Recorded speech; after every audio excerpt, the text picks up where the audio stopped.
Eu acho que uma das coisas mais importantes no sermão é, antes dele querer falar para as outras pessoas, é que ele fale diretamente primeiro com a pessoa que preparou a mensagem. O, o texto dessa noite, dessa noite, ele está em João, no capítulo 1, a partir do versículo 35, e diz assim: No dia seguinte, João estava de volta ao seu posto com dois discípulos que observavam. Ele ergueu os olhos e viu caminhando e disse: Aqui está ele, o Cordeiro Pascual de Deus. Os dois discípulos, ouvindo isso, passaram a seguir Jesus. Ele olhou para trás e perguntou: O que procuram? Eles disseram: Rabi, que quer dizer mestre, onde o Senhor costuma ficar? Ele respondeu: Venham e vejam vocês mesmos. Eles foram e viram onde Jesus estava vivendo e ficaram ali o resto do dia, pois já estava anoitecendo. André, irmão de Simão Pedro, era um dos que ouviram o testemunho de João e haviam começado a seguir Jesus. A primeira coisa que ele fez, depois de descobrir de onde Jesus vivia, foi procurar seu irmão Simão e dizer: Encontramos o Messias, isto é, o Cristo. Ele imediatamente levou a Jesus. Jesus olhou para ele e disse: Você é Simão, filho de João? De agora em diante, seu nome será Cefás, ou Pedro, que significa pedra. No dia seguinte, Jesus se decidiu ir para Galiléia. Ao chegar lá, encontrou Felipe e disse: Venha e siga-me. Felipe era batista, da mesma cidade de André e Pedro. Felipe foi com ele, mas adiante encontrou Natanael e disse: Encontramos aquele a respeito de quem Moisés escreveu na lei, aquele anunciado pelos profetas. É Jesus, filho de José. Ele veio de Nazaré. Natanael perguntou: Nazaré? Você está brincando? Mas Filipe insistiu: Venha e veja você mesmo. Quando Jesus viu a Natanael se aproximar, disse: Aí está um autêntico israelita, a quem não há falsidade. Natanael estranhou: De onde você tirou essa ideia? Você não me conhece. Jesus respondeu: Um dia, bem antes de Felipe ir chamá-lo, vi você debaixo da figueira. Natanael exclamou: Rabi, o Senhor é o Filho de Deus, Rei de Israel. Jesus disse: Você acreditou porque eu disse que você debaixo da figueira? Você ainda não viu nada. Antes que essa história acabe, você verá os céus abertos e os anjos do Senhor descendo e subindo sobre o Filho do Homem. É fantástico esse texto, ele me deixa empolgada. Ele começa dizendo que João ele estava pregando e Jesus ele se aproximou. Essa não era a primeira vez que isso acontecia, isso já tinha acontecido várias vezes. André e Ellen White fala que quem estava juntamente com André era João. E quando esses dois discípulos eles já tinham visto João falando já tinham visto essa cena de João pregando, Jesus se aproxima, ele aponta e fala: Eis o Cordeiro de Deus que tira o pecado do mundo. Eles já tinham visto essa cena, mas só dessa vez que eles conseguiram entender o que João queria dizer quando ele dizia: Eis o Cordeiro de Deus que tira o pecado do mundo. Por isso que aqui na sala 57, as coisas, os objetivos da sala e as atividades, elas são reforçadas reunião após reunião, porque André e João só entenderam de fato o que João Batista queria dizer, depois muitas vezes repetindo.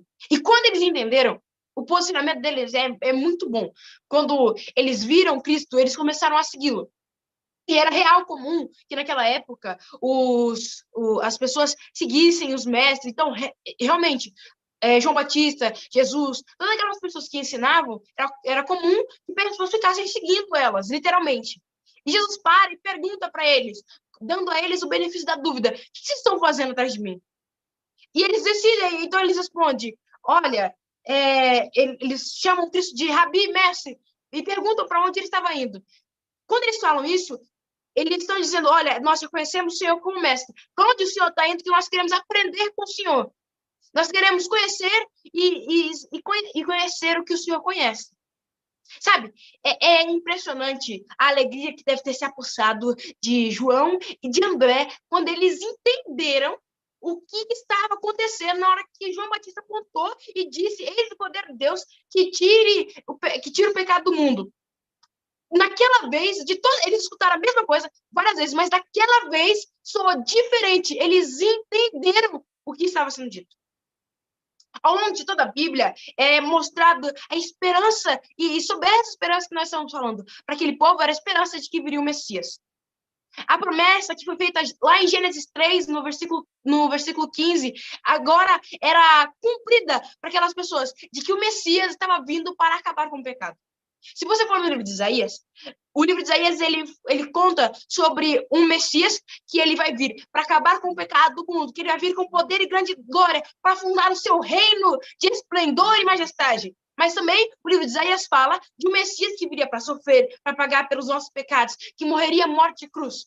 Acontece que os israelitas inverteram a ordem. Primeiro Jesus viria para morrer por nós e depois ele vai vir ainda. E eu acredito que na nossa geração, com poder e grande glória para fundar o seu reino e extinguir o mal.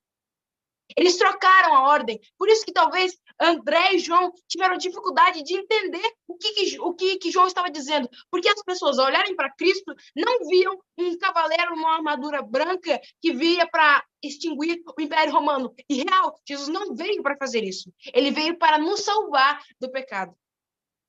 O posicionamento de André com isso é fabuloso.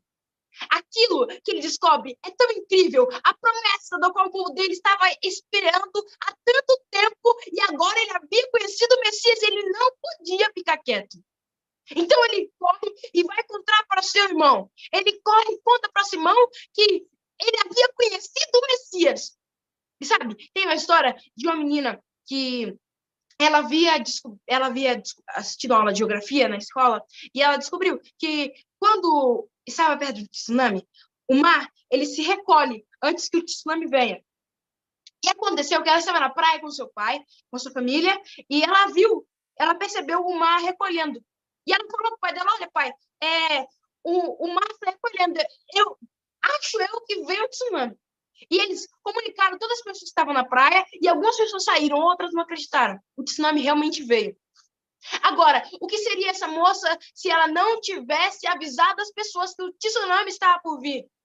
Assim se André sabia de uma notícia inacreditável, de uma notícia a qual todos os israelitas estavam esperando há tanto tempo.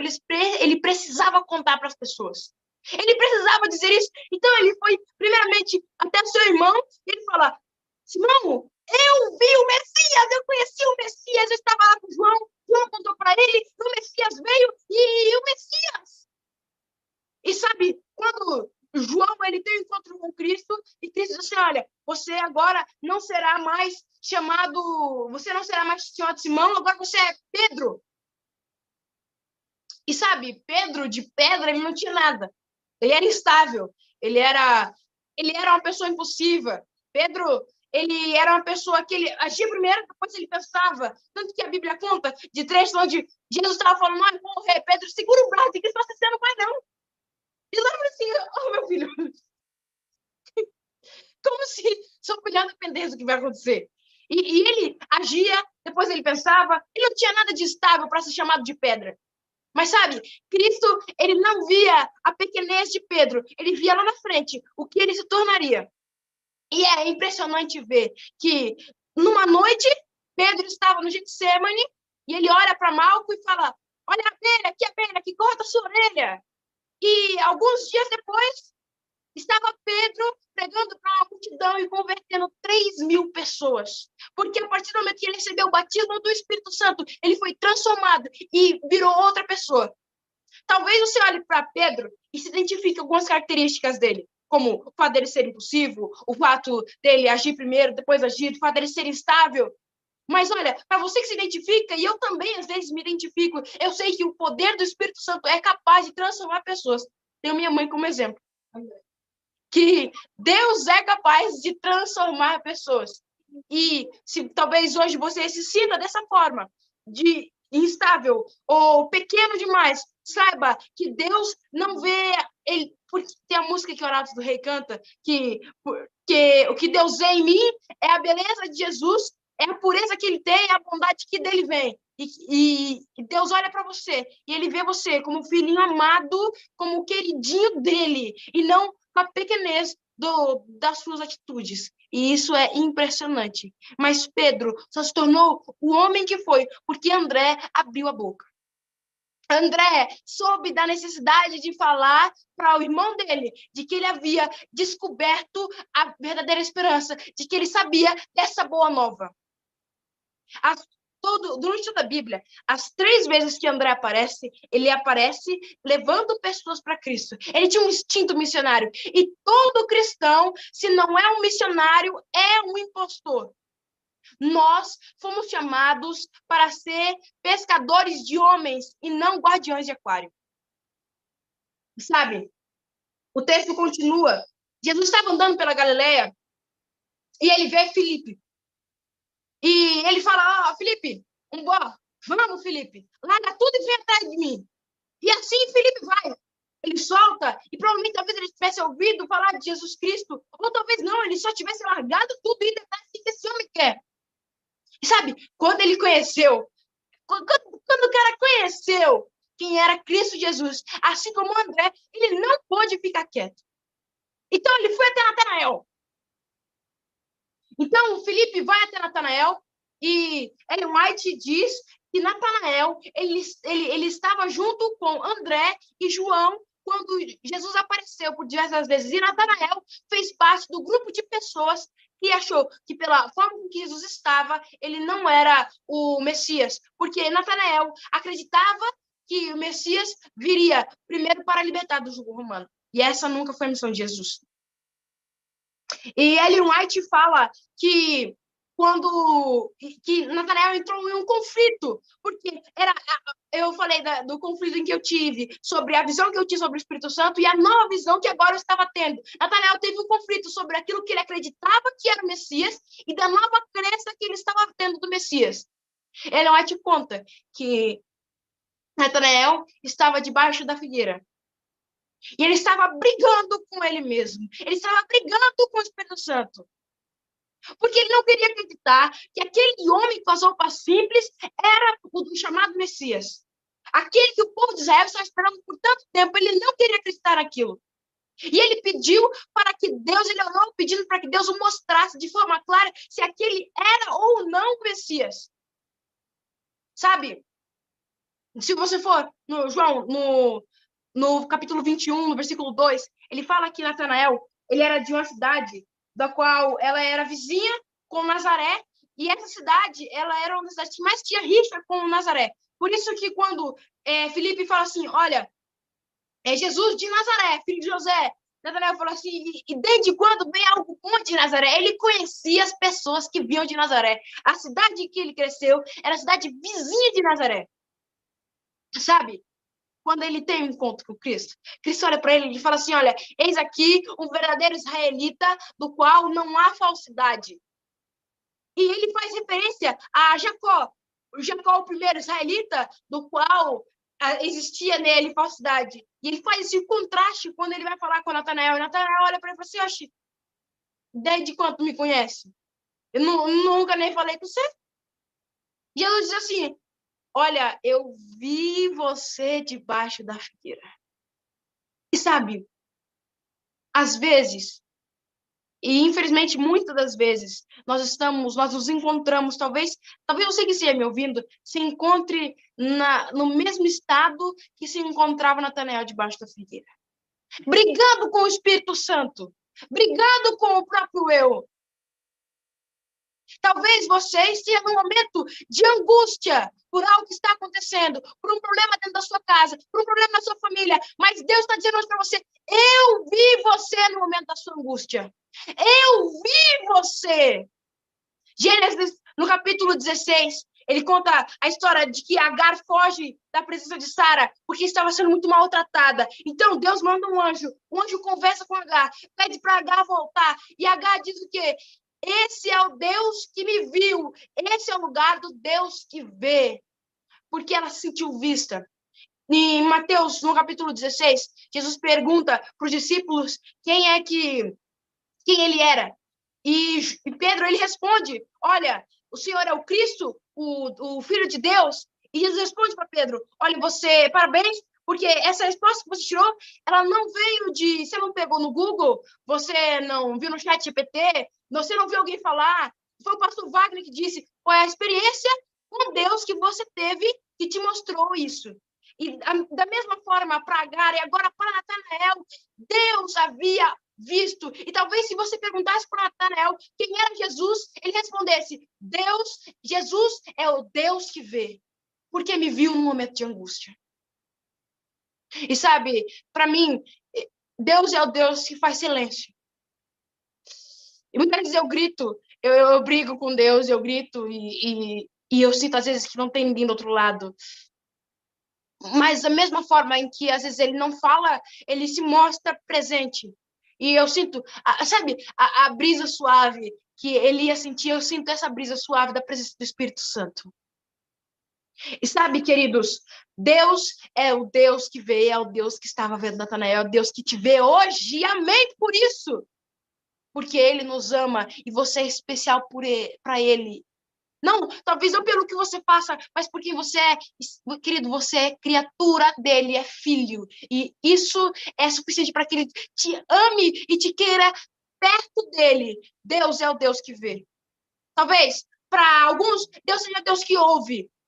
Mas ele vai ser pessoal para cada um de nós, de acordo com a experiência que nós temos com ele. E o decorrer desse texto que Jesus diz para Natanael o negócio só melhora, ele só melhora. E Natanael, ele olha para ele fala assim: nossa, então você realmente é o filho de Deus, porque você me viu. E aí aquilo, talvez, aquele reconhecimento de que ele estava sendo visto, de que ele não estava só, de que quando ele estava debaixo da figueira, ele não estava falando sozinho, porque existia um Deus ali que estava vendo e ouvindo. Aquilo impressionou, encheu os olhos dele e ele disse: então o Senhor é o Cristo. E Jesus disse: isso aqui é fantástico, isso aqui é fantástico. E ela disse assim: você acreditou, porque eu disse que vi você debaixo da figueira. Você ainda não viu nada. Você ainda não viu nada. Antes que essa história acabe, você verá os céus abertos e os anjos de Deus descendo e subindo sobre o Filho do Homem. Amém por isso. Queridos, Deus tem visto você no seu momento de angústia. Acha isso incrível? Acha isso bom demais? Você ainda não viu nada. Ele fala que Cristo faz alusão ao momento que ele estava sendo batizado e Natanael estava lá. Natanael viu essa cena quando ele estava sendo batizado e o Espírito Santo desceu com o formato de uma pomba. E agora ele fazia alusão de os céus abertos e Natanael veria os anjos subindo e descendo. Assim como naquele momento, no que Cristo foi batizado, o Espírito Santo desceria também sobre ele, para que ele olhasse e visse que não havia visto ainda nada do poder de Deus. Nós temos presenciado coisas incríveis na Sala 57 e eu creio e eu acredito nisso, que nós somos essa última geração. E se você acha que Deus já fez muito por você, você ainda não viu nada. Ele quer descer sobre você o Espírito Santo. E ainda assim, eu acredito que nessa geração nós veremos os céus abertos e o Filho do Homem vindo com poder e grande glória para nos levar para casa. Mas para isso, queridos, nós precisamos nos colocar à disposição de Deus. Não é o quanto você tem do Espírito Santo, mas sim o quanto o Espírito Santo tem de você. Não o quanto nós temos de Deus, mas quanto Deus tem de nós. Deus não quer 99% de você, Ele quer você por inteiro. Então, não perca tempo, porque tempo é o ativo mais precioso que nós temos.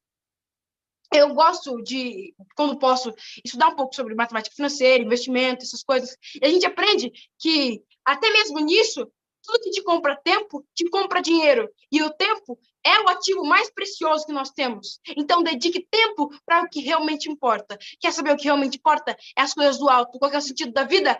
Para cima. Mas enquanto ele ainda não vem para nos buscar, nós precisamos continuar com os olhos fixos na cruz, fixados no objetivo que é estar ao lado de Cristo Jesus, que é de ver os céus abertos e subir com Ele para as nossas celestiais.